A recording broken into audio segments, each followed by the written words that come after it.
Greetings and welcome to ShadowBox Decision Games, Warfighters Edition, the interactive site dedicated to helping practitioners exercise tactical decision-making skills and to advancing tactical thought in general through the use of tactical decision games, or TDGs. I'm your host, John Schmitt. I'm also the CEO of ShadowBox LLC, a company devoted to studying the nature of expertise in a variety of domains and to helping people develop that expertise through a variety of training interventions, such as Warfighters. Today, we're here to discuss TDG 11 in the Warfighters series, Elderly Resident with a Knife, which is not a warfighting scenario, but is in fact our first law enforcement scenario. And appropriately, therefore, my guest today is Jay Gerace, Chief of the Colony, New York Police Department. Jay, welcome. It's great to have you here. Thanks, John. Thanks for having me. Yes. So tell us a little bit about Colony PD. So Colony PD is, the town of Colony itself is a suburb just outside of the city of Albany. The city of Albany being the capital of New York State. So the capital is not New York City for your guests and for the people viewing. But we are the suburb to the capital of New York. So it's about 56 square mile suburb, 85,000 people. And we have currently 117 sworn officers. And I have about 50 civilians that work here in the police department. So we fancy ourselves as a training learning organization. And so that's, I guess I can go into how you and I met, but we've been working with you and your company trying to improve decision-making in our department. Yeah, so you're doing something that I think is really kind of innovative. So tell us a little bit about what you're trying to do with your microdosing. Sure. So fundamentally, I guess, let me back up and just say that my belief is when things go bad, it was never about the marksmanship. And I'm using that as, metaphorically, but it's always about the decision-making. It's how did the officer make the decision in the moment? And the question is can we improve their decision-making? And so what we wanted to do, our agencies, like every other department across the country, there's recruitment and retention related issues. We're fully staffed, but a lot of my staff are really, really young officers. So in the past, when you'd look to the left, you'd have a 10-year guy with you, and you look right, there's an 8-year guy, and you're new. You could ask some questions, you could learn a little bit. Now I got a whole shift where they look left, there's a guy with 6 months. They look right, there's a guy with 18 months. And so it's just a different dynamic. Mm-hmm. And really, as a command staff, executive staff, we wanted to see, can we help these guys along? Can we shrink that learning curve and help them be better decision makers by exposing them to more patterns earlier in their career to hopefully make them and our community safer? And so the program that you referred to, we're calling it our microdosing program. We're about halfway through our evaluation. But it really comes down to a couple things. We're asking officers once a week to engage in a TDG with their supervisors, led by their sergeants. And also that week, we're doing a skill-based practice. So can you manipulate your taser? Can you manipulate the less lethal 40 millimeter training device? Trying to free up attentional resources. Hopefully, so with the decision games, they can recognize patterns. And if they're more comfortable with their tools, hopefully they have more bandwidth, I guess, in their mind to make better decisions. That's what we're looking at. And so we're sprinkling that in over the next several months. We're going to wrap up in December and try and evaluate the results, see how we did. Did it improve decision-making? Did the guys and girls like it? Trying to see what the outcomes are, but that's a very high 50,000 foot view of what we're trying to do. That's very cool. So I will be very interested to see what results you come up with in the new year. We'll have to have you back for another one of these, and you can tell us how things turned out. I would love to. Great. But let's get into elderly resident with a knife. So we're going to jump into this scenario. And for those of you who haven't been on the Warfighters site, here's sort of the recap. In that scenario, you are a patrol officer. So you're one of those guys with 6 months or 18 months. And you're nearing the end of a busy shift. You've got about 90 minutes left on your shift. It's 8:30 at night. Your shift ends at 10 o'clock. You respond to a residential elderly care facility where a 78-year-old male, Edward, is locked in his room with a knife after trying to attack a nurse. So he takes a swipe at the nurse. She escapes. They lock him in his room. You arrive. Officer Kirk also arrives. And he suggests that the two of you enter to disarm Edward, with you providing cover while he goes hands on. So that's the scenario. And viewers, if you have not done this scenario on Warfighters yet, why don't you pause the video here, take 2 minutes, think about what you would do, what your course of action would be, and then think about why you would do it. What's your rationale for acting that way? And we'll give you a couple minutes, and then we'll pick up from there. Okay, so we're back. So before we get into the what to do and why to do it, Jay, what's your sort of reaction to the scenario itself?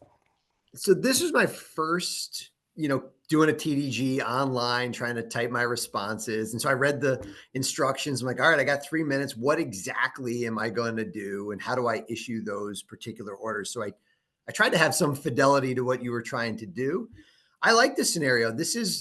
There's nothing more important in the public's eye, in our community's eye, is to how we treat people suffering with these behavioral health emergencies. This Mhm. is, if it's not the number one topic in police use of force generally, it's right up there. It's in the top two. Right. So I love that you put this one together. And I love the idea of causing our people to think, how do you handle these individuals? And this one, even more difficult if it went bad, is in addition to the person suffering from some sort of behavioral health emergency, he's also elderly and also in an assisted living facility. So if this one goes bad, for the chiefs or the officers in the room, you're going to have a lot of explaining to do here. Mhm. So I thought So it was a great setup. good. And a fairly common kind of problem, apparently. So it is a common problem, not always armed with a weapon. Right, So right. they're not always armed with a weapon, but you do find that in these assisted living facilities, we do get police calls because the staff can't handle some of the individuals that are there. So yeah, it's a common call. It's not abnormal.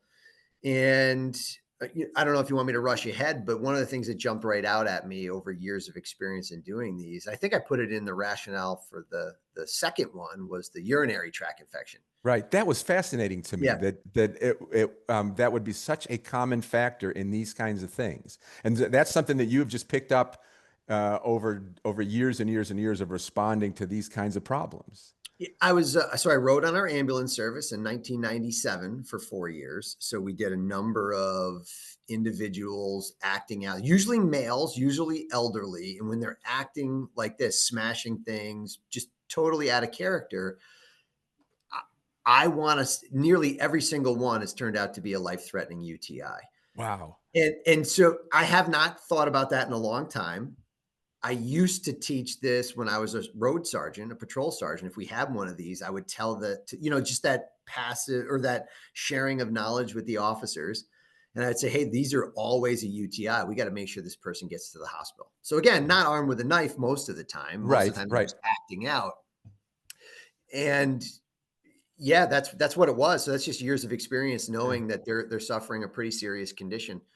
And so I was like, oh man, I should, intuitively, I didn't write it the first time. And I'm Right. like, I should probably share that with everybody. Well, And no, that's now you're making me want to do one for the officers in my department, because I'm like, geez, I haven't been on the road in a long time. I wonder how many guys I haven't told that to. so that's exactly the kind of tacit knowledge that you pick up with experience that 6 month or 18-month new patrol officer is going to have no idea about, Yeah, no right? idea. And Yeah, it's they're not. not included in any regulations or protocols anywhere. It's you only picked it up from going on call after call after call after call. And if you can share that information with one of those new guys and get him up on the step faster, then everybody's better off. Yeah, that's Yeah. why so there's a number of reasons, but in my first few orders, I issued get EMS here. One is I know it's a life-threatening UTI, and two, if we do, he does have the weapon, but the UTI issue is we got to get this guy some help. Yeah. All right. So what So was your assessment of the situation? Well, you've already started to describe your assessment situation, but what was your response to this problem? So Kirk says, "All right, let's do this. I'm gonna go hands on. You cover me." yeah, no, no, Kirk, no. I tried to make it clear that my first order was a direct no to Officer Kirk. We're not going to Right. do that. Yeah. He's locked in the room. We got time. This is one of those ones where we have all the time in the world to try to sort this out. And I Yeah. liked how you brought up the police priorities of life. And that's exactly what comes into play. Nobody's threatened. Yes, could he be suffering from that UTI I talked about? Yes, he could be. Could he harm himself? Yes, he could. But right now, nothing is there's no driving force. Hmm. There's no reason for us to do this without thinking it through. So that was my first order. No, And we're not doing oh, it, Kirk. all right. So what are you going to do then? Yeah, the next thing, what I would expect our officers to do, or what we try to train them, is then to get on the radio and advise their supervisor and another, just to get more heads in the game. So Right. that's why I asked for a supervisor and another officer. I did look at the window. Initially, would I put somebody outside? So I can probably draw for you. Let me just take the. So we have this window here. Right. So if I had an extra police officer, would I direct the third one coming in to just stay outside to monitor that window if Edward went out the window? I thought about that. And then ultimately you posed yep, it's too busy. There's nobody else in service. You got no help. It wouldn't change my response at all. I feel pretty confident that Kirk and I could handle this. And then I Hmm. would have abandoned covering the window. Hmm. Again, tacit knowledge, most of the time in an elder care facility, the windows do not open to Right. the outside. And you could ask Sophia or Kathy, and they could tell the windows don't open. Sure. Yeah. Yeah. Yeah. Yeah. That was so first one, stopping Kirk from going in. We're not going to do that. We're going to just deliberately say out loud that we're going to slow this thing down. Hmm. Second, getting on the radio to advise the supervisor of what they have. And third, radioing for EMS. Hmm. And all of that within 30 seconds, the Right. first 30 seconds. Yeah. And then it becomes an assessment. Is he truly contained? And I wrote in my one rationale in there that it has become fashionable to just say all the time for all situations that it would be better if the cops just slowed down. Hmm. And I want to gently push back on that. Normally, that is the right course of action, generally speaking, but not always, right? Not always. Police can't slow things down until things are contained and stabilized. And it just takes a little while to figure that out. Right. This particular incident, he's in the bedroom. I feel pretty good about keeping the door closed, and now negotiating with him myself, Right. and having Officer Kirk go through that information gathering process with Kathy and Sophia, just trying to get some more information. Right. So are you saying that the time's not a factor at all because you've got a backlog of service calls? You go Mhm. off shift in 90 minutes. And Kathy and Sophia are saying it could be a couple hours before Edward falls asleep if that's the decision to wait till he falls asleep. So Mhm. are you saying that there's no time consideration here? For me, no, not initially. Yeah. So taking this immediate assessment, we can talk about it. And that's why I had the young officer radio for their supervisor, right? Hmm. Hey, this may get drawn out. This may be what we're doing. What other tools and tactics do we have at our disposal? But initially, no, that wouldn't be a factor. As it Okay. drug on for an hour, may we have a conversation about that? Sure, we might. Yeah. But in the early going, the first scene size up, the time is not a factor for me. Okay. So you're going to slow this situation down and you're going to try to negotiate through the door? Yeah, I might, depending on what it looked like from there. I feel pretty comfortable as I read your solution. Same thing. If I can open the door and try to whisper to Edward and he's on that other side of the bed, either way, I wouldn't be going so far in breaking that threshold that I couldn't get away. So it Right. might be something where I'm holding on to the door and I'm opening it, trying to talk low and slow to Edward Right. to get him to either step away from the knife or, just move over, lay down. Again, it would depend on what the scene looked like when Right. I was there. Right. So no question of use of force, but persuasion. Build some Absolutely. rapport, trying to get some cooperation. And maybe if he steps away from the knife far enough that you can, make a dash and grab it, you might do that. Yeah, I wouldn't be opposed to it. It Yeah. would, again, those are all game time decisions. Sure, sure. Yeah. Yeah. But But you're gauging Edward. I mean, one thing you're doing is you're seeing How quickly does he move? Is he agile? What kind of strength does he seem to have, right? You're trying to read him by engaging with him just to get a better sense for what kind of threat he poses and all that kind of stuff. Is that true? No, you're absolutely right. Yeah. The scenario paints you into a corner that you think he's elderly and decrepit, but you don't know that until you're there. Right. And so I would agree that a lot of that is just a scene assessment. And I would spend some time talking to him myself and Yeah. trying to just build that rapport, work up that behavioral influence stairway, try to persuade him, try to find some hooks. What is he like? Looking around the room. Is he a Yankees fan? Does he, trying anything I could to try to get him to communicate. Right. But again, I And have found that people with those UTIs, it's not going to work because they're in an altered mental status. okay. Wow. Um, what is the acceptable result here? Describe for me what you would consider an acceptable outcome or an unacceptable outcome, and where's the threshold? Well, that's a tough call. The ideal outcome would be, I'll go there. The ideal outcome is that Edward willingly gets transported and evaluated at a hospital without injury to him or us. That Hmm. would be the ideal outcome.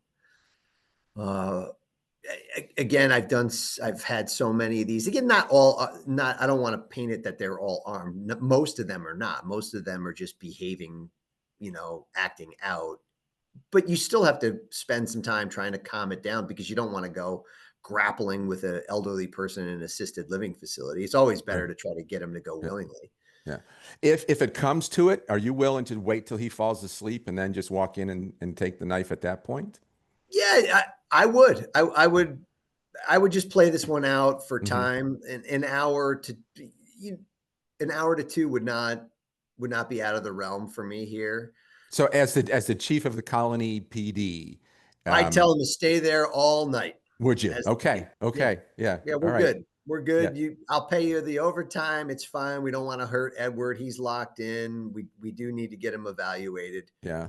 So But let me again, I ask think you. go ahead. No, Uh, no, go So, ahead. what about this? Tell me if this is in your mind a viable option. You say to the staff, "Look, nobody's going in to disarm Edward, right? If it comes to it, we'll wait till he falls asleep. I got some other calls to answer. I'm going to leave. You call me when Edward's asleep, and I will come back and get the knife. Can you do that, or once you're there, do you kind of own it and you have to stay there?" That's a good one. That I probably wouldn't do that. Hmm. It would depend on how comfortably we felt him locked into that room. But Yeah. that might come out in a discussion amongst the team if you had three of you there. Hey, can we leave? But I probably wouldn't leave. I, I would remain pretty confident that I could successfully negotiate with Edward, get him separated from the weapon, and try to get Yeah. him on the ambulance. Like that. The the Go the ahead. old days, it seems to me, the course of action would have been Kirk's course of action. Let's do this. Let's go get this guy, right? Talk to that. Yeah, that's what we're trying to avoid in 2025, right? That's Yeah. the new method of policing. We don't want to be the department that goes in to save you to kill you. Yeah. And you see it unfortunately around the country. There's individuals suffering from these types of emergencies, not in an elderly home, but they might be in their single family residence. They're having some issues, they're suicidal, and we break the door down to save them, to take them to the hospital, to only kill them. Right. And we've taken some really aggressive steps in our department to train that mentality out. And the good thing with the new guys is they've never learned it that way. Right. So I have a whole shift of patrol people that have only heard low and slow, keep it calm. We're not going to rush. We're not going to compress the incident. Right. So in that Right. aspect, it's good. But I've been I'm going into my 27th year. So I've seen it done the other way. Yeah. I've So seen it in done. fact, this scenario is based on an incident that I was told about in New York. It was an elderly woman in a nursing home. She had gotten her hands on a knife. She was threatening to kill herself. They had locked her in her room. They called police. Two officers showed up, and the nurses go, "You got to go in to save her from herself." And they go, "You're right, ma'am." They go into the room to save her from herself. She Okay. attacks them with the knife, and they shoot her dead. So they kill her to keep her from hurting herself, which is Yeah, which no is good. some that's burn the village to save the village kind of logic going on there. Yeah, and that's not uncommon. And you still, we've, as a profession, we're improving, right? As Hmm. an overall police profession nationwide, we're improving in this, but unfortunately, you still see it happen. Yeah. And so we're trying to train this kind of stuff right out with scenario-based training. You know, we've spent a lot of time on this in our police academy and our in-service training. We don't want to compress these non-criminal barricades when it's just one lone individual who's only a risk to themselves. Right, right. So you mentioned the term priority of life. Mhm. Tell our viewers what that is in a nutshell. Yeah, in a nutshell, it's we have to make judgment calls about risks that we're going to take on a scene. So the first and most important people that we look at are innocent civilians or hostages or victims, Hmm. and innocent bystanders, so people in the way. So we, as a police, as a function, we have to put ourselves in harm's way to save those innocents. That's the top tier of the priority of life. Hmm. If nobody that's an innocent victim or bystander is at risk, then the next thing you worry about is first responder safety. So, police officers, EMS, fire personnel. And then finally, the priority of life, a little bit below that, is the suspect or the person causing the disturbance. So, in this particular case, one could argue Edward is an innocent individual that may have uh, a medical issue that he needs treatment. You could make that argument that he's at the top tier of the priority of life. I would argue that he's still alone. He's the only one causing this incident. So there's no need to put ourselves at risk to rush in to save him. So I don't know if I explained that good enough for you. Yes. Yes. So according to the priority of life, you're under no obligation to go in and save Edward from himself because there's No, nobody else at risk. correct. So just from a personal point of view, if you saw Edward starting to harm himself, for example, what how would you react to that? Yeah, that's a brutal scenario Yeah. because the people that get into policing are some of the greatest people I've ever met. And they have might not be a legal obligation to intervene, but they feel a compelled moral obligation to stop a human being from harming themselves. And this is really, really difficult to watch and observe. And if I'm being honest, in the moment, if I saw somebody's grandfather doing that, yeah, the priority life is low, but man, the moral obligation I would feel compelled to try to stop it would be very, very challenging, right? Yeah. Yeah. So I don't have a great answer for what I would do.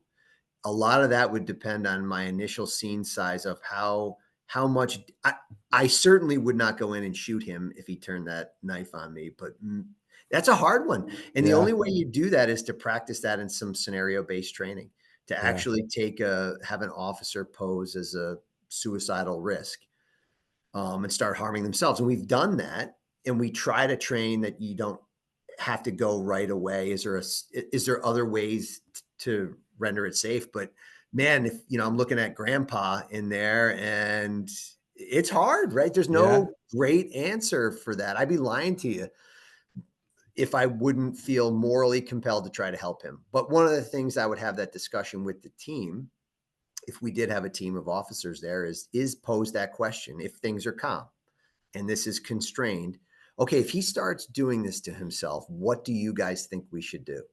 Because each situation is differently. Do we think we can get there? Yeah. Do we have what did we there we've had them in our jails. They're called capture shields. Like if you could get a capture shield up there, you Right. could pin Edward. You could move if he starts harming himself with that knife. You could move with a capture shield. But all that stuff takes time and deliberate thought and Right. cognitive resources in a group setting that you can only do if this thing is contained and isolated and you can think it through. So I Is don't know that if I even answered your question. no, you really did. I mean, you've helped us understand how difficult the job is, and it sounds like this is a conversation that you probably want to have with those young officers who haven't experienced this and haven't even had a chance to think about it. It's hard to recreate when you're using police officers as role players because Yeah. they're like, yeah, all right, you're killing yourself. I don't feel that compulsion. But Yeah. switch it to a 10-year-old child, Yeah. trying to harm themselves, or switch it to somebody's grandmother. And then Yeah, then it just became a lot more real. Yeah. Yeah. Jay, this has been wonderful. You have been a great guest. I really appreciate you sharing your experience with us and helping us talk through this. This has been absolutely awesome. Thank you so much. I appreciate you having me. Yeah. So viewers, if you enjoyed the video, make sure to click like and or post a comment to join the conversation. If you want to learn more about the Colony PD, go to colony.org. That's colony.org/departments/police. If you haven't joined yet, subscribe to Warfighters at warfighters.substack.com. You can learn more about my company, ShadowBox, at shadowboxtraining.com. And if you want to reach out directly to us, you can do that at info@shadowboxtraining.com. Thank you, everybody. See you next time.